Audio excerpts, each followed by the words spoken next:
Did you know that you can use CapCut without having to install it? This works better especially if you have a weak or a slow PC. You just Google CapCut and then you can just click on this free online video editor.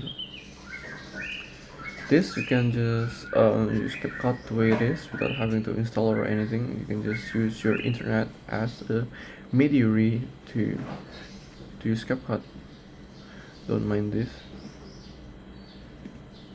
So for example, we can use a lot of stock videos here and also upload photos, audio and text without having to install the CapCut itself, like this.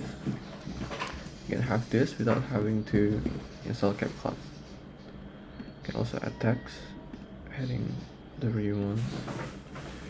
Hello, this is my first video or something like that. Here you go.